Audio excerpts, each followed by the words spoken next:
Hi there, welcome to Realities Unlimited. I'm Don McCaskill, I'm your host.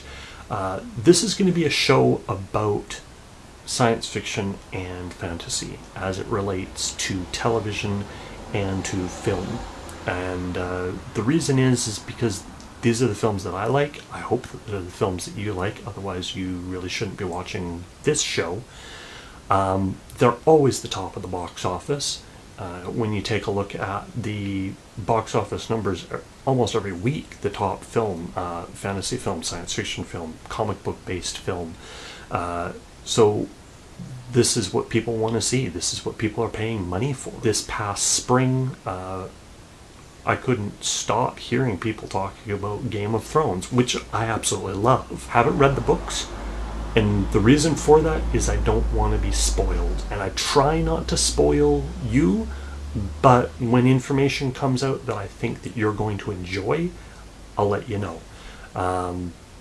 Shows that I enjoy a lot are Star Trek, Star Wars, Doctor Who, of course I said Game of Thrones.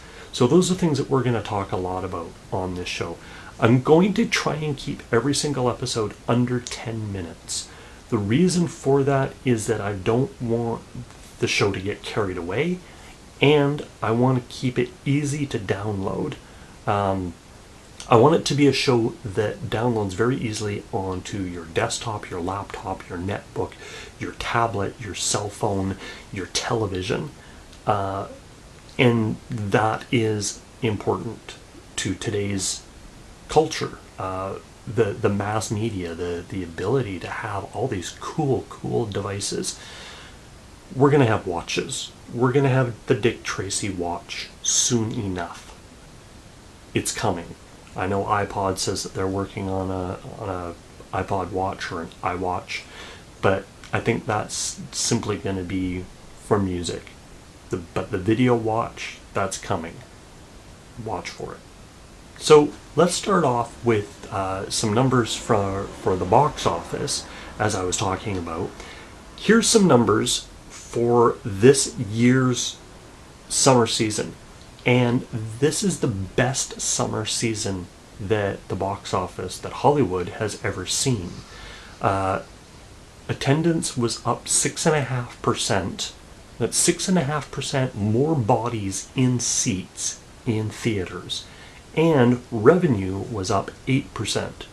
Now, that might not sound like a huge amount, but the fact that it's an increase when Paramount and Warner Brothers and 20th Century Fox are all saying that piracy is hurting our industry, people are downloading our movies and it's killing our box office, it's killing our bottom line, then why do you have an increase?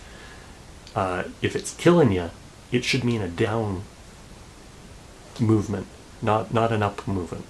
So these are the biggest numbers they've ever seen. And of course the biggest movie this summer, Iron Man 3, $400 million. That's incredible. Despicable Me 2, animated film, a lot of science fiction fantasy elements, like any good animated movie has. $355 million. Man of Steel, the Superman reboot that is going to lead into the Batman versus Superman, or maybe that's the Superman versus Batman movie. They haven't nailed down a title yet, but still not a critically successful movie, but the third best movie of the year with $290 million.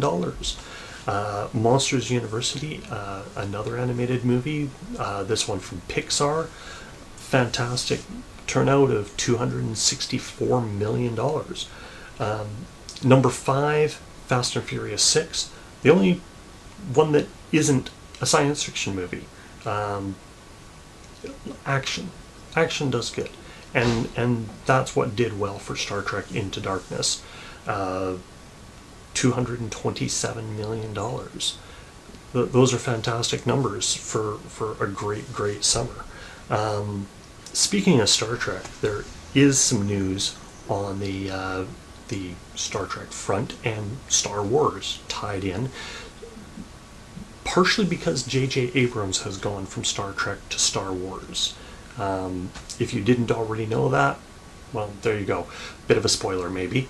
J.J. Abrams, who directed and produced the new Star Trek in 2009 and this year's Star Trek Into Darkness, has jumped over to Star Wars Episode 7. He's going to be directing that.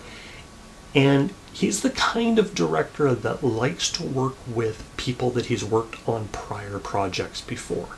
So there is no surprise in this new rumor that has shown up online this weekend that Benedict Cumberbatch, who plays Sherlock in the BBC series and plays Khan in the new movie, is going to be in Star Wars Episode 7.